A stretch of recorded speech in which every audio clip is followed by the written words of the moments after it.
We want to thank everyone for joining us today. On today's episode, we're going to be talking about the situations that I think a lot of us have found ourselves in.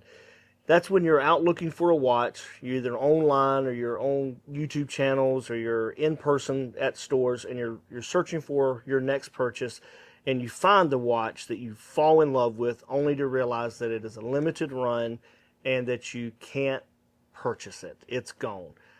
Zach, have you ever had that happen to you? I have, recently. So last year, Nomos came out with 31 different dial combinations for the Tongant line.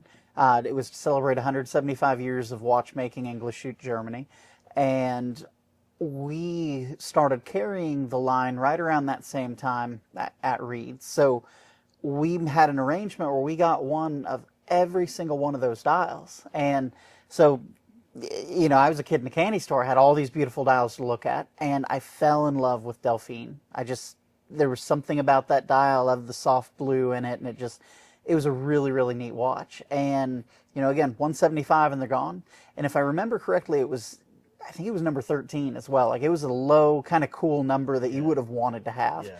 And unfortunately, you know, I let that one pass. And these days, in this particular situation at least, you try to buy it online and you're looking at nearly double what the retail was. So that's my story. What about you? Zach, ironically for me, I had it happen recently with the same company, Nomos. And I really like Nomos, so do you. Great manufacturer out of Germany. They really just produce a phenomenal watch.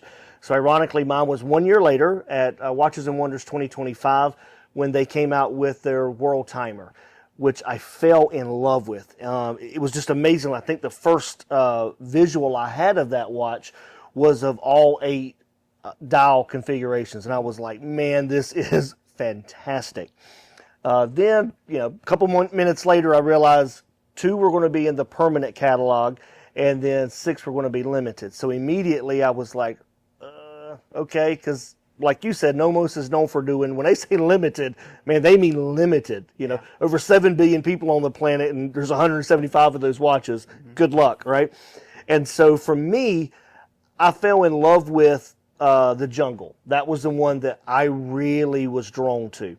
And of course, immediately I start going down the rabbit hole to find out, please be permanent, to find out it was limited. Mm-hmm. And so it's already almost impossible to get that watch. You know, of course, you can go to I've even looked on the gray market to see if I could get that watch, just to see if someone bought it to try to flip it.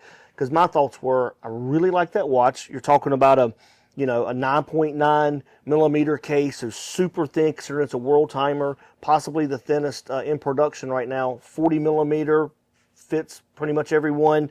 100 meters of water resistance on a World Timer. That was really important to me. I think of World Timers, and this is just me, I'm new to this, but I think of it being a lot more fragile, a lot more, I got to really, really baby it. Yeah. So when I found out, okay, if I'm in the shower and it's laying on the sink while I'm in the shower, it's probably not going to be destroyed forever, right? That was important to me. So when I found out that this one was limited, I was like, man, if someone's flipping it on the gray market for an extra $1,000, okay, fine. I just really want the watch. And it's not even on the gray market because it's such a limited run. Sure. So at any rate, that was my experience with it. Zach, you and I were talking in the last couple of days, and we were talking about something that had happened, that you were interested in the storyline of it, but it had happened to me when I was out of town, and it was over Grand Seiko. Tell me that story. So, yep, one that is near and dear to your heart, the SBGJ 275. It's the Sea of Clouds in their sport line. So really, really cool piece. You've got the GMT complication. You've got that beautiful, domed sapphire bezel on it. It's a great watch. And you've got that amazing dial that just has all the texture. It's kind of like a blue version of the snowflake, if you will. So that watch really got some attention drawn to their sport line. And on the sales side of things, the issue that I experienced, selling Grand Seiko for roughly 3 years, is that people come in for the dials. I mean, the Zaratsu polish, all of that, it's great, and people appreciate that. But what sells the watches for the most part is the dials. So most of the really unique dials are in the Heritage line. Yep. So the Sport line and the Elegance line don't necessarily get as much attention as they should, because they don't have regular production dials that are just, kind of have that quirkiness that you get with something like the Snowflake or the Shun Bun or the Cherry Blossom, if you will.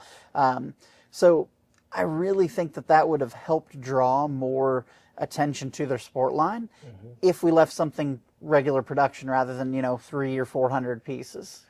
I totally agree.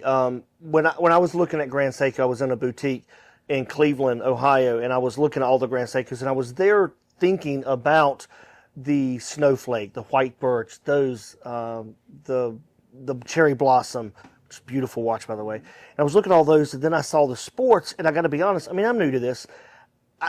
I didn't even really connect that type of a watch with Grand Seiko. I mean, it was always about the dial. It was always about just you could brush your teeth in the finish. It's so clear, right? And so reflective. And so my brain was trying to process that this was a Grand Seiko, but I fell in love with that watch. And I ended up purchasing another watch, which I love to this day. Completely different company, completely different look. Everything about it is different, except it's blue. And I love that watch. I wear it all the time. So it's not that I have buyer's remorse. Oh, I really wish I'd have got this versus this. That was one case where I left feeling like I really wish I'd have bought both watches. I just really wish I'd have bought both watches. And AJ, my sales guy up there, he was looking at me, and salespeople give advice when asked, and sometimes you can kind of persuade. But looking back on that situation, he was trying to say, you probably should buy this Grand Seiko. It is not going to be here when you have your regret moment. And he was right. So at any rate, it's one of those things. You can get them on the secondary market, but I love the color of it. Look, we live in North Carolina. We live in Wilmington, North Carolina. And the color of it definitely spoke to the Tar Heels. And, there's going to be a lot of people who hate Tar Heels, love the Tar Heels. That's fine. But to me, I grew up a Carolina fan. So it was like, blue's my favorite color. I live in Carolina. That watch, it was almost like it was made for me. And I've often said that when I think about that particular watch, it was like I went to Grand Seiko and said, yeah, put all that other stuff aside. I need you to make this for me. And that's the watch they handed me. So I feel like I will own that watch one day at some point. I really do. Beautiful, beautiful watch. So Grand Seiko, everyone thinks they only produce one type of a watch, but they don't. Dig a little deeper. Yeah. And you'll find some gems in there, right? For sure. What other brand off the top of your head comes to mind when you think about a watch brand that is known for one type of a watch, but at the end of the day, there's this other whole hidden gem set to it? Like Omega comes to mind for sports watches, but they do have a dressier, world timer that no one ever talks about. Name something else in that ballpark. Well, to be honest, when you said that, the very first thing that comes to mind is the Audemars Piguet Royal Oak. Like Audemars Piguet, they have a catalog with some depth, but what they've turned themselves into, more or less, is a one watch company. Now the 1159 is starting to garner some well-deserved attention, and it's getting better. There's getting a little more diversity, but that is, specifically to answer the question that, as you threw it to me, I would say AP is definitely one of them. I can respect the Omega one for sure, but they do have enough. They do a good job of advertising, highlighting some of the less known collections as well. You do have people come in with constellations from time to time, or specifically to see constellations, and that's honestly a case that doesn't get much attention. Right. I agree. And AP is probably my favorite watch brand, to be honest with you. But man, they are so heavy on the one watch, which I love. It's definitely a watch on my short list. But you're right. They make all these other amazing watches.